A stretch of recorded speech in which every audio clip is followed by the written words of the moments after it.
welcome to Chris Cast. My guest today is Chris Mielo. Am I pronouncing your last name right, Chris? You are, yeah. I First try. That was awesome.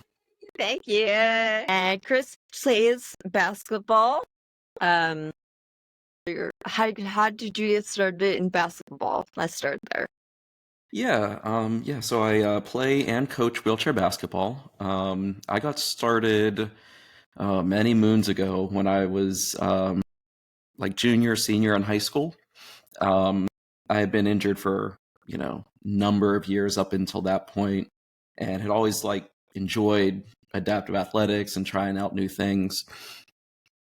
And got connected to the local wheelchair basketball team in Pittsburgh, where I'm from, and just never really turned around from it. Just continued to play. Went to school and played in college, and now I'm the team that I started with. I'm playing still, and I'm coaching and coaching adults and juniors. So And yeah. junior. So, what does the age? When you say juniors, what does the start of the age range that qualifies for that category? Yeah, so when it comes to junior basketball, juniors wheelchair basketball, there's a couple different levels. We've only just started in the last 2 or 3 years. So we are doing what's called, it's basically the top of the line. So it's like 12 to like 18 is about the age range. If somebody's younger, if a child's younger than that, because we don't have like the junior prep or anything below that, then we will, they'll just jump in with the older kids. And it's fine. It's all a learning process and opportunity for them to get on the court and play and get to know each other. I don't know. It's a good time. That's awesome. When you talk about your injury, if I can ask, what age did that happen to you? Yeah. I was in a car accident when I was 4. I was not driving, so it's not on me.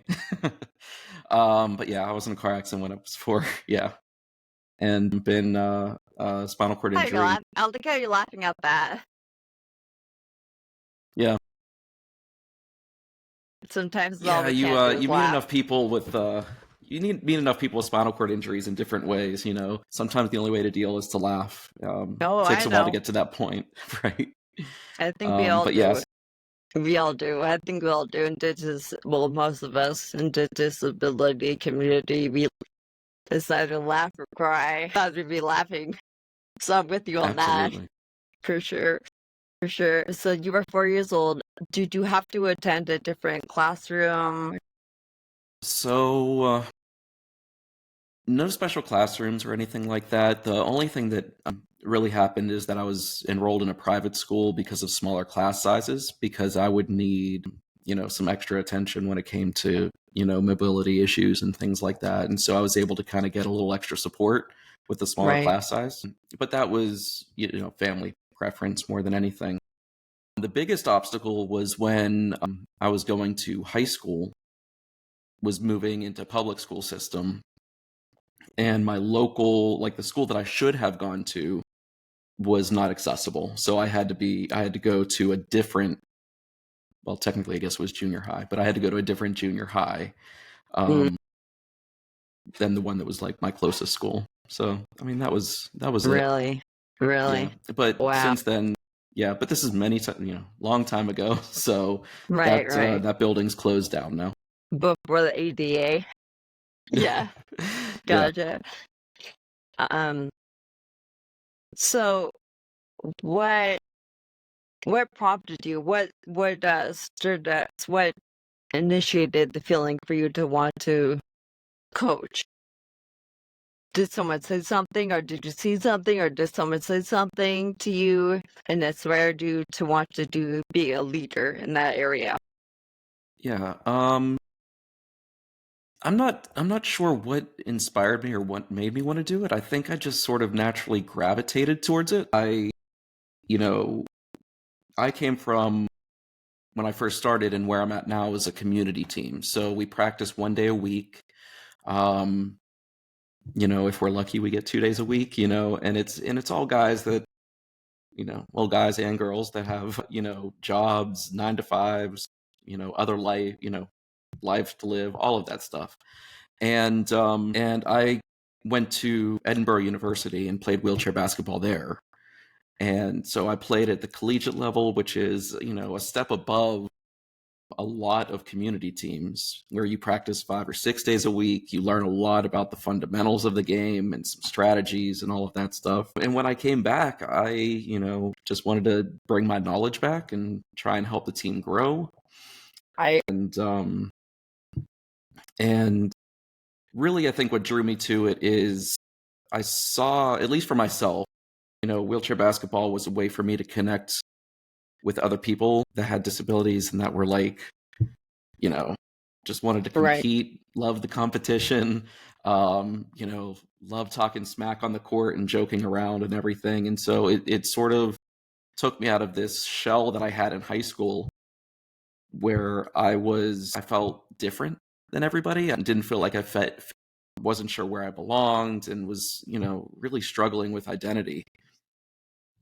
And, joining that team opened my eyes to some of it. And it's one of the things I loved about the sport is it's not just about the competition, but it's using competition in a way to offer peer-to-peer support for people, because we all learn from each other, not just on the court, on skills and everything, but just in life. We have people that are newly injured that don't know how to navigate this new life with a disability, and they can get on the court and practice and pick the brain of everybody else around them about how they do things in life. And I know how much that helped me and how much it helped me feel like this is normal and okay and not, life ending. And I just wanted to help the organization. Initially, I just wanted to help the organization grow and be able to help more people. Coaching was just sort of my way of doing it because there was a gap there, a need,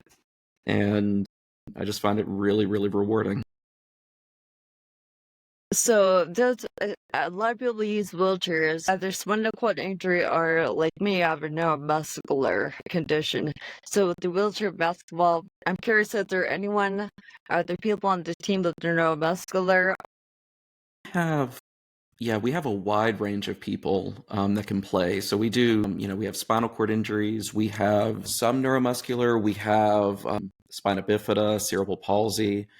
Really? Wheelchair basketballs, we actually have some veterans too. The only qualification that you need to play wheelchair basketball is that you have a lower level, like a lower limb injury that prevents you from playing stand-up, able-bodied basketball. So one of the veterans that we have on our team, has had a knee replacement and has had, leg and knee issues from his time serving. But he gets up and walks around. You wouldn't necessarily know that he can't run around up and down the court because he seems to walk around fine, and he's able to play as well. And the really cool thing about wheelchair basketball, and this might be kind of timely with the Paralympics going on and everything as well, because the USA team is playing both men and women, but there's a classification level in wheelchair basketball. So for lack of a way of like really diving into the nuance of it, the higher your level of injury or the less mobile you are, the lower your point total is worth on the floor. And then so the more able you are, the higher your point total. And what you have to do is with the 5 players, you have to mix and match, and you can't go over so many points. Really? Okay. Yeah, because I was curious because obviously the neuromuscular issue is different than someone is paralyzed from the limbs, legs, with the waist down. My muscles don't work, or muscles don't work as well, obviously. So I was curious about that. That's interesting. Yeah, I suppose if you work out quite a bit, I could probably build up to that. Absolutely. And it's a workout. But also asking you those questions about what inspired you to become leader in that area because when where I am the co-leader of support groups for Ataxia with the National Ataxia Foundation, where someone asked me what I want to do now. Because obviously I couldn't work the job I used to have, live the life. I can't do the things I used to be able to do, the things I used to do. So it took someone to ask me, okay, so what do you want to do now? And that's what made me think and go, oh, Now I know all this stuff. Now I feel like I wanna it's my responsibility. I feel like I want to pass it down to people who are newly now in this seat. So that's why I was Absolutely. asking. Yeah, that's why I was asking that. Um, Yeah, I think for anybody with especially an acquired disability, I think it goes across the board, no matter what the what you're looking at, whether it be job or recreation or hobbies or whatever. But especially when you have life-changing issues, right? Like an acquired disability or something, the people that have gone through it are the mhm. ones that can offer the most, not the most support, but the most insight for sure. Because I mean, I don't know about you, but you have a young PT, OT come in and say you need to do X, Y, and Z. You look at them and like you don't know what I'm going through, But you have somebody that has been through what you're going through comes in and says, "Hey, you need to get off your butt and get working." I mean, it carries a lot more weight. That's true. Very true. Yeah. Very true. Yes, absolutely. Yeah. Yeah, I feel like it's more um of a compliment when someone with a disability says you're inspiring. Like it's a different feeling coming from someone else. Can you feel that Yeah. way a little bit too? Yeah. I mean, it's certainly different than, because one of the things, I don't know, I'm sure you get it, but feeling somebody says that you're inspiring for just going shopping or something can feel Yes. very condescending. Yes. Yes. But, you know, there is something different about, actually doing something that matters. And that's a whole Yes. different conversation. Yeah. Absolutely. So, you were 4 years old when it happened, so you're pretty young. Do you remember? You were so young. Do you have a recollection of that day? I do have some memories of it. Yeah. Like, probably kind of like blacked out, little chopped up, probably. It was so long ago. Yeah, like flashes of memories. Yeah, it's not like contiguous or anything. It's, a little bit here, a little bit there. Usually surrounding trauma issues more than anything. But yeah. I can relate to that. That's how I remember when I had the seizures right before COVID hit.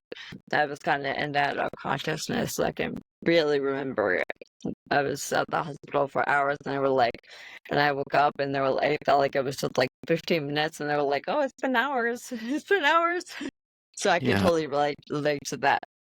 You were in private school until did you go to public school in junior high or high school, or were you still in private school for I went those to grades?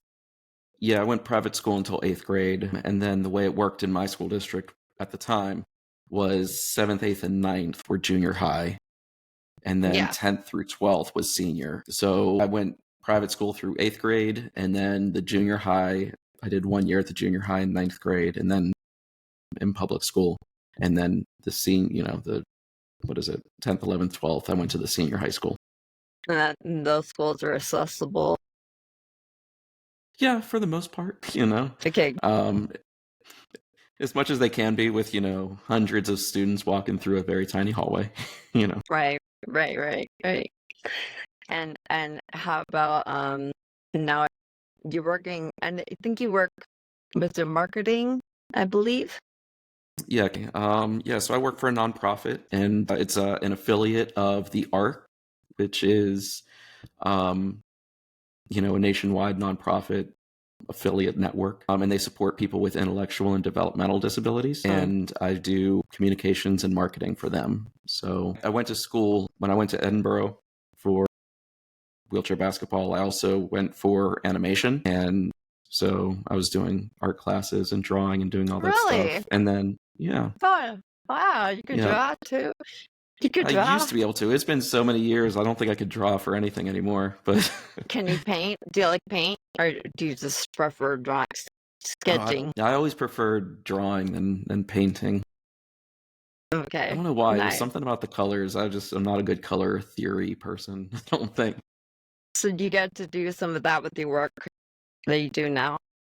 Yeah. So I finished my degree with TV video production. I actually transferred schools in my last last year and finished it, TV video production. And what I found is that I really, after being in school for however many years, I found that I really didn't like animation, as much as I thought I would, and moved back home and finished closer to home. And what I found that I really liked about animation and then TV video production was the stories. It was all about storytelling. And that's kind of what you're doing, or kind of what I do with communications and marketing, is I'm delivering stories. I'm trying Right. to, you know, make an impact based off of sharing the people we support, sharing their stories. But man, it is a fine needle to thread, because you're trying not to be condescending. You're trying not to, do that.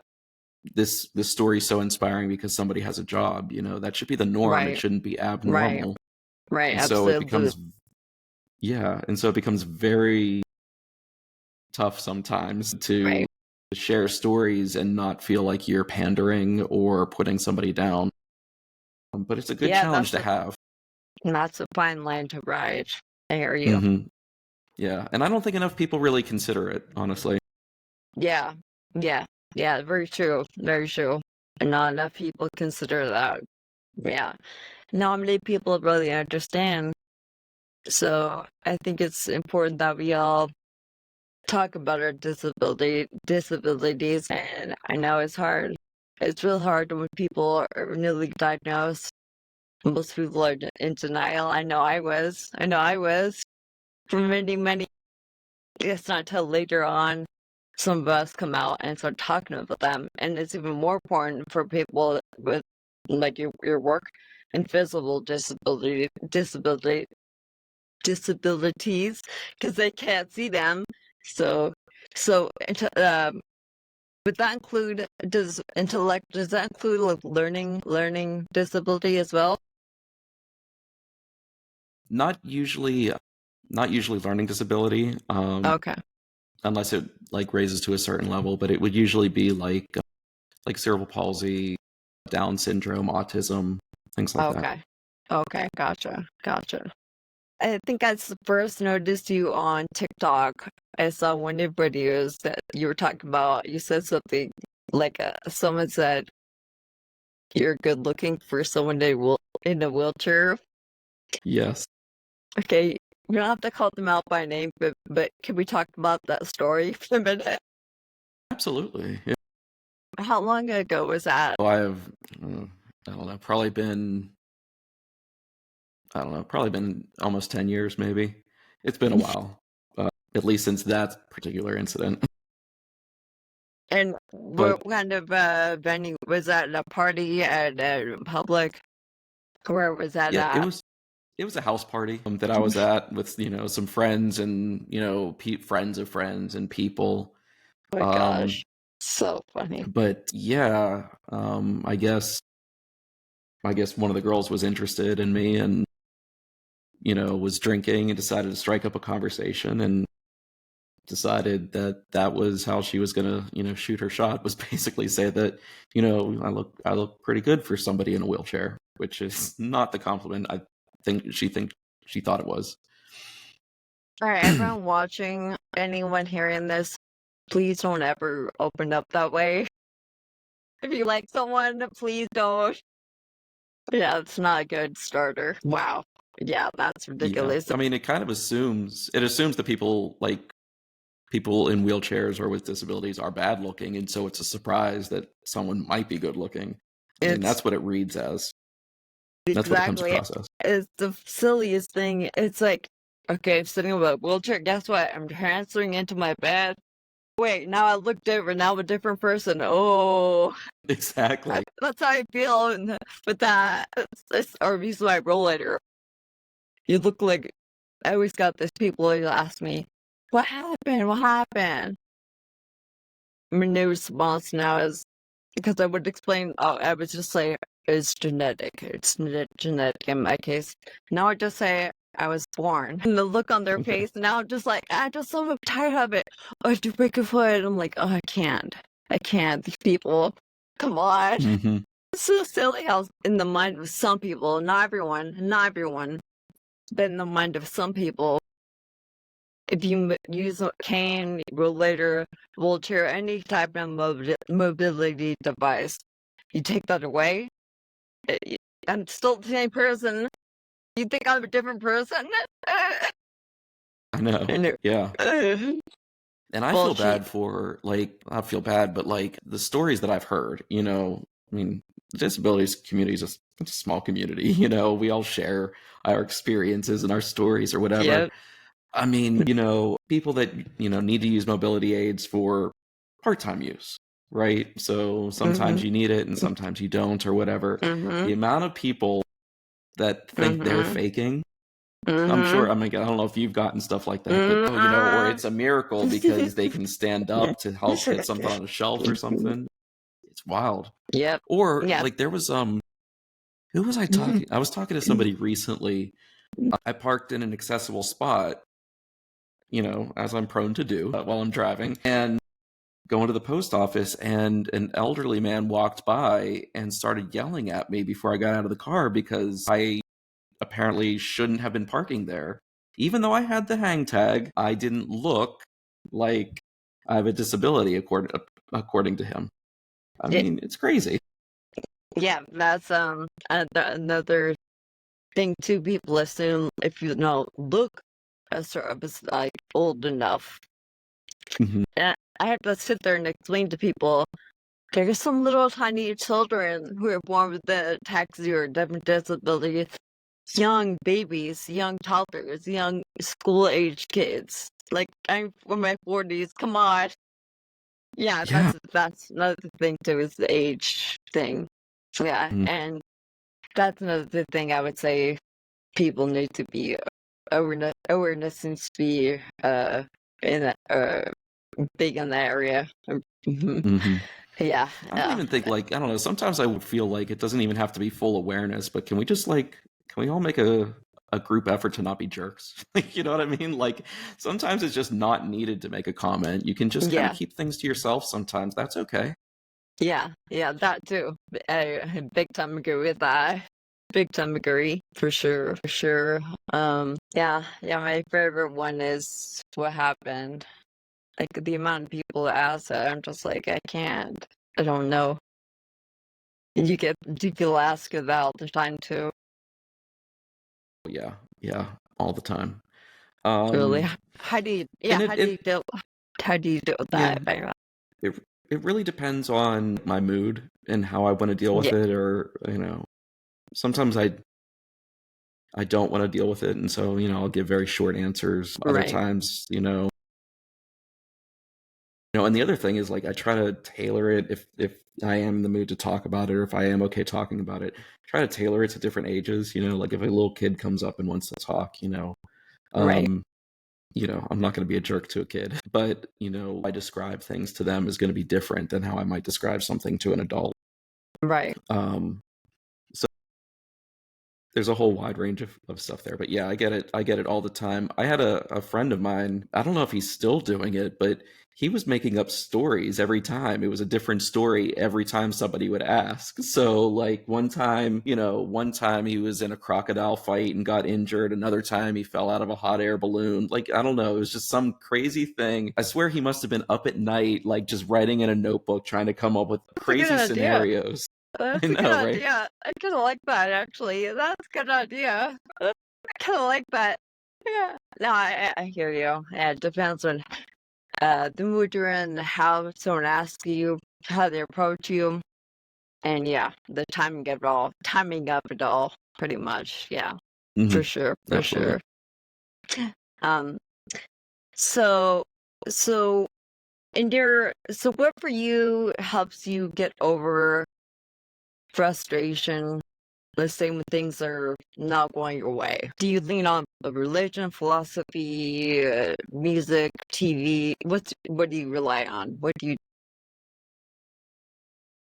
So I am not good at coping sometimes. I tend to like completely shut down until like my whole brain sort of reboots. If that's and that's not a good way of doing things because, you know, friends and family, they everything just sort of gets shut down and tuned out, which is not good. So I wouldn't recommend that method for anybody.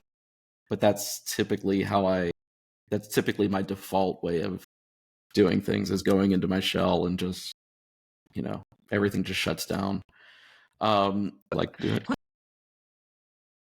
I might have a little thing I can offer to help you.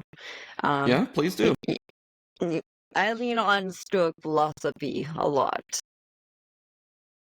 Like a lot. I've been reading for years and years and years. I read a lot. And I got hardcover books, but I fall asleep when I read hardcover books.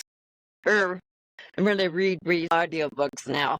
But Stoic philosophy, it just teaches you basically how to go into your mind and not care so much. And not care what other people think. Because most of the time those people are not thinking about you. See how there are some people who are jerks who might have preconceived notions of, or you're in a wheelchair or this, or you're this, or you're that, whatever. Most people are fine. Most people are not. Most people are smarter than that. But for those times, there are those people that are not so nice and bright. um, it just kind of Stoic philosophy kind of teaches you how to go into your head and just ignore them, and how to control your thoughts. Because really, if anyone can anger you, they become your master. And you sure as heck don't want some little nobody becoming your master, right? So, Okay, yeah. yeah, read up. I recommend this to a lot of people because it helped me out. I mean, everyone has their own thing, whatever religion or whatever they have. For me, it's philosophy. But yeah, this helped me quite a bit. Yeah, and there's a really good author by the name of Ryan Holiday that kind of reinterprets this and makes it more digestible. So for now, so his name is Ryan Holiday. You can get those. You can Okay. check those books out. But Yeah, awesome. we definitely need something, because there's some people who are just they don't think ahead very well. Right. The thing I'm trying to do right now, and I don't know, it's a struggle still. So, I'm still trying to work through it. Obviously, I think, we're all trying to work through things. But when I do have my shutdown moments, I'm trying to write and see if that helps me kind of come out of things a little bit quicker. Well, that's So good. I Yeah, have been that's a good trying idea. that Yeah, a little bit more. that seems like a good strategy too, for sure. Yeah. Yeah. The main thing I think is, at least for me, I notice that I struggle more when my routine is disrupted, if that makes any sense. So like in the off season when I'm not coaching basketball and I don't have that routine, where I don't have that obligation to go coach that night to kind of break me out of things. That's sort of when I start having, I don't know, more occurrences of being frustrated and shutting down. So Really, routine definitely helps me. Yeah. when is when does the It usually goes from either late August, early September till late March, early April, depending on when championships are. Okay, nice. So usually I'm covered, 2/3 out of the year, I think. 2/3 out the year. The I others, guess. I don't know. the other part of the Sometimes, yeah. checked out. No, don't Mhm. check out. Try not No, to. you're gonna be studying philosophy. That's going to be doing, Chris. You'll be studying philosophy. That's what you'll be Yeah. doing. Okay. Yeah, I'll add that to my list. I'll do some writing, and actually that'd be kind of cool. Do some of the philosophy studying and then write about it. See if that helps me. Thank you again for joining me today, Chris. And this has been a first episode of Chris Cast. And I want to say thank you to our guest, Chris Mielo, for coming and being our first guest. Thanks so much. I'll come back anytime. It's been Love you. it's been an absolute pleasure. Thank you. Of Thank course. you.